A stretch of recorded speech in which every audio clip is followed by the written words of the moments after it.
Rachel. I live in Southern California, outside of San Diego. I have a pretty big household. My husband, my two kids, so they're 10 and 12. My parents live with us. So I've tried a lot of things. I've done MLM businesses, I've done a garden business, and then I hit real estate 2 years ago. You really wanted to get out of the corporate world. When I kind of had my aha realization that wanted to get into real estate and do that, like I knew that that was the path, and it's been fun because now, like 2 years later, right, 7 properties, 115 doors. Like I'm still part-time in my W-2 job, but like I can see it. I can see my exit coming now. Yeah. Yeah, that's awesome. You started 2 years ago now, and you have 115 doors, but how did you get into those? A lot of people you're either in like two camps. You want to go for the 150 unit, the 100 unit, or you're like, oh my gosh, that's a little scary. I'm going to start over here instead. But what was your path? Yeah, so 2 years ago, I didn't know anything about real estate investing. I saw a couple of videos and decided to jump in. And we had enough savings at the time to know I could probably do a duplex. So literally that was my goal at the time, was to get a duplex, to do the burst strategy.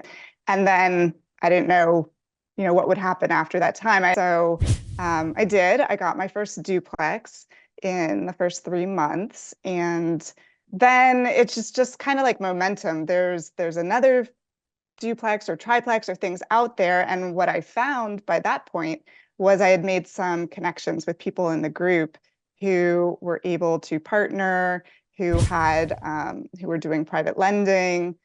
So all of a sudden, when you get into it, you don't know what you don't know. And I keep saying, like, my mind just kept getting expanded to like all the different things that you can do. And it's still doing that to this day. So yeah, so I got into three duplexes and a triplex, all kind of in the first 6 months, and then started stepping into the apartment world and basically partnered up with someone from the group who we are super close and great friends now and great business partners. I do want to actually talk about that because you got 7 buildings in 2 years. That's a really good track record, right? And technically I was in 8, but I sold that one I was a capital partner in, and I sold my membership share in that one. What do you think how did you find, because I know your partner that you're talking about is Liz, and I know that you guys hit it off really well, right? What do you think are some of the benefits you have that finding her and the synergies that you guys have? We just found out pretty early on that we have similar values, similar risk tolerances. However, we like to do and are good at totally different things. So it's really that synergistic relationship, right? Like, I love all things Excel and financial models and calculators and lending. And I'm very detail oriented, and she loves building relationships and digging into markets and calling brokers and all of those things. So it's a really good partnership. How did you know you guys had similar values? She was actually local in the same area, so we started meeting up for coffee in this area. We were actually trying to get multiple people from the group meeting for coffee, and I think there was this one time where no one else was showing up.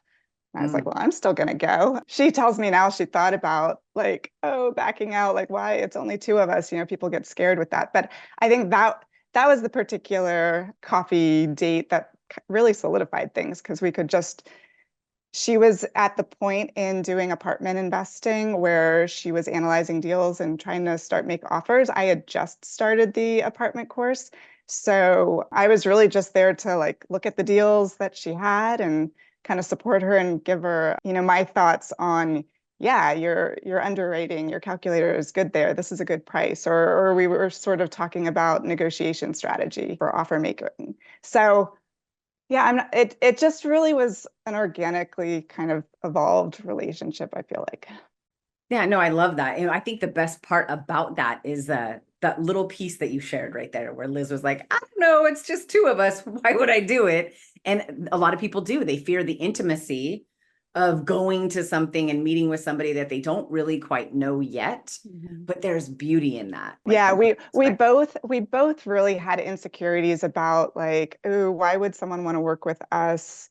And so it was really kind of interesting we've broken through that now, but we definitely both had those kinds of insecurities. Well, let's talk about that. How did you break through that?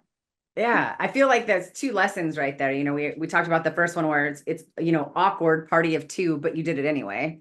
And then the other piece is leading with service and soaring with your strength, and then identifying her strength. You guys have been unstoppable.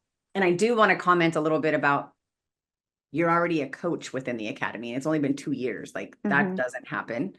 But because you led with service and you were out there and getting those reps in on underwriting, using the calculator and doing those things, I think it definitely served you. 2 years later, now you're running your own call in the academy and everyone comes to you for guidance still. Like you have established yourself as an expert in underwriting. And I think it's phenomenal. So anybody that's listening, just write those nuggets down. So Rachel, I think that was just a really cool nugget I wanted to put out there and make sure that everybody that's listening knows that when you do these things and they feel a little uncomfortable, everything you want's on the other side of that uncomfortableness. I have always been very independent, and I came into this just thinking I would do everything myself. And so that was a big learning process. I didn't fight it. Like I said, it kind of happened naturally, but it's not where my mind was at the outset. And so now I love just looking for other partnering opportunities, and friendships get built. So like I'm amazed by how many new friends I've just developed in this community as well. So yeah, that would be the first one. Other lessons, there's so many lessons. Yeah. We definitely think we can go into larger deals. They just would require larger raises. And so it's really just a bit of a waiting game to allow people to build their pipelines. Yes, because if I knew I had the money waiting, I would go after the larger deals. And I'm sure we'd have it. So you guys just heard that. Not only is Rachel one of our coaches in the academy, she knows exactly what she's doing. She underwrites like a beast, but Stacy and I have actually done deals with her. We've raised capital for her. We literally love Rachel. She's got all of her poop in one sock, which just basically means she's got her shit together. Rachel, if anybody is out there that wants to raise capital, how do they get a hold of you and start building a relationship and maybe go have an awkward cup of coffee? I think probably I didn't even think, like, Rachel Stutts on Facebook. I'm not really on too many of the social media platforms. Okay, you got an email or something? It's rachel.dreamlifeventures@gmail.com. And then I'm building my dream life. Yeah. Yeah, you're living your dream life for sure. Just last question. What do you like to do for fun? What are you most passionate about or interested in? What speaks to your soul? Yeah, anyone who knows me knows that I like variety, actually, and so my hobbies change every couple of years, and I do a whole bunch of stuff. I love dancing. I love anything sort of outdoors. As I mentioned, I was in gardening and thought I was going to be a homesteader for some period of time. I've gotten into crochet and paint by number. Obviously, I don't know if you can see, with my background, I am a highly spiritual person. I do Reiki. So I'm always sort of building those branches of myself. And I've got 2 kids. So my daughter's in gymnastics and I'm trying to live vicariously through her right now. I love that. Rachel, I appreciate you coming here and sharing all of this information with everybody, pulling back the curtain. It was awesome. If you guys want to get into some capital raising for Rachel, make sure you reach out.